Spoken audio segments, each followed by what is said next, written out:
बाद आइए अब आपको एसआईआर पर भी बड़ी अपडेट देते हैं। निर्वाचन आयोग ने कल 6 राज्यों और केंद्र शासित प्रदेशों में मतदाता सूची के विशेष ग्रहण पुनरीक्षण की समय सीमा को आगे बढ़ा दिया है। तमिलनाडु, गुजरात, मध्य प्रदेश, छत्तीसगढ़ और अंडमान निकोबार में ये रियायतें दी गई हैं और इसी बीच सुप्रीम कोर्ट ने फिर एसआईआर को लेकर दाखिल की जा रही याचिकाओं को राजनीति से प्रेरित बताया और आगे किसी याचिका को लिस्ट में करने से मना कर दिया है। इस पूरे मामले में सियासत और भी गर्मा गई है। ममता बनर्जी ने फिर से एसआईआर पर सवाल खड़े किए हैं तो बीजेपी सहित एनडीए दलों ने एसआईआर को देश के लिए जरूरी बताया। मामला संसद में भी छाया रहा। देश की 12 राज्यों में जारी एसआईआर की प्रक्रिया पर चुनाव आयोग ने बड़ा फैसला लेते हुए 6 राज्यों में इस प्रक्रिया को पूरा करने की समय सीमा को बढ़ाने का फैसला लिया है, जिसके अनुसार तमिलनाडु और गुजरात में इम्यूनरेशन फॉर्म जमा करने की अंतिम तिथि 14 दिसंबर कर दी गई है और वोटर लिस्ट के ड्राफ्ट रोल को जारी करने की तिथि 19 दिसंबर कर दी गई है। मध्य प्रदेश, छत्तीसगढ़ और अंडमान एवं निकोबार में इम्यूनरेशन फॉर्म जमा करने की अंतिम तिथि 18 दिसंबर कर दी गई है और वोटर लिस्ट के ड्राफ्ट रोल को जारी करने की तिथि 23 दिसंबर कर दी गई है। उत्तर प्रदेश में इम्यूनरेशन फॉर्म जमा करने की अंतिम तिथि 26 दिसंबर कर दी गई है और वोटर लिस्ट के ड्राफ्ट रोल को जारी करने की तिथि 31 दिसंबर कर दी गई है। उत्तर प्रदेश सहित कुछ राज्यों ने चुनाव आयोग से एसआईआर की समय सीमा बढ़ाने का अनुरोध किया था, जिसके बाद चुनाव आयोग ने ये फैसला लिया। आयोग द्वारा एसआईआर की समय सीमा बढ़ाने पर विभिन्न राजनीतिक दलों ने खुशी जाहिर की है तो इस प्रक्रिया में लगे अधिकारियों और कर्मचारियों ने भी आयोग को धन्यवाद दिया है। उत्तर प्रदेश में बड़ी संख्या में मतदाता चिन्हित हुए थे एब्सेंटी, शिफ्टेड या डेड वोटर के रूप में।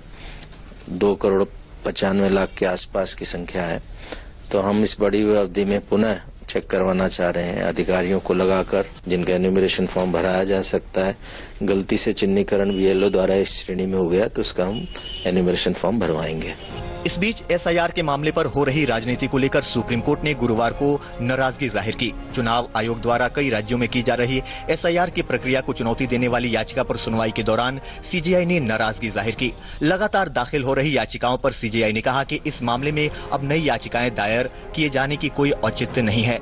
कई लोग अब सिर्फ पब्लिसिटी के लिए कोर्ट में आ रहे हैं। हम कोर्ट रजिस्ट्री को निर्देश दे रहे हैं मामले में कोई और नई याचिका स्वीकार न करें। जहां एक ओर एसआईआर के मामले पर सर्वोच्च अदालत में सुनवाई जारी है तो वहीं दूसरी ओर बंगाल में एसआईआर पर जमकर राजनीति हो रही है। टीएमसी नेता अभिषेक बनर्जी के संसदीय क्षेत्र डायमंड हार्बर के फाल्टा में चुनाव आयोग के विशेष पर्यवेक्षक सी मुरुगन के साथ बदसलूकी की गई। इस घटना के बाद चुनाव आयुक्त ने बंगाल के मुख्य चुनाव आयुक्त से रिपोर्ट मांगी तो राज्य के सीईओ ने आयोग को रिपोर्ट भेज दी है। इस बीच बंगाल में घुसपैठ के नाम वोटर लिस्ट में नाम को लेकर राजनीतिक बयानबाजी तेज हो गई है।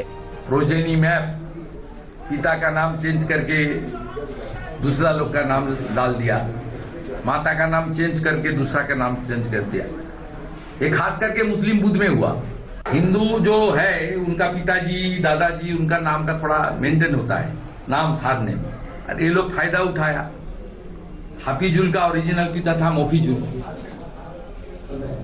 मुफिजुल बांग्लादेशी था, इसलिए हाफिजुल पश्चिम बंगाल का कोई सिराजुल का नाम पकड़ के डाल दिया। ये सब नाम नहीं रहेगा। चुनाव आयोग ने बुधवार को ही स्पष्ट कर दिया था कि जिन राज्यों में एसआईआर जारी है उन और केंद्र शासित प्रदेशों के मुख्य निर्वाचन अधिकारियों को आदेश दिया है कि वे बूथ स्तर पर तैयार होने वाली अनुपस्थिति, स्थानांतरित, मृत या दोहराए गए मतदाताओं की सूची राजनीतिक दलों के बूथ स्तर एजेंटों के साथ साझा करें। और समाचारों में वक्त है एक छोटे से अंतराल का।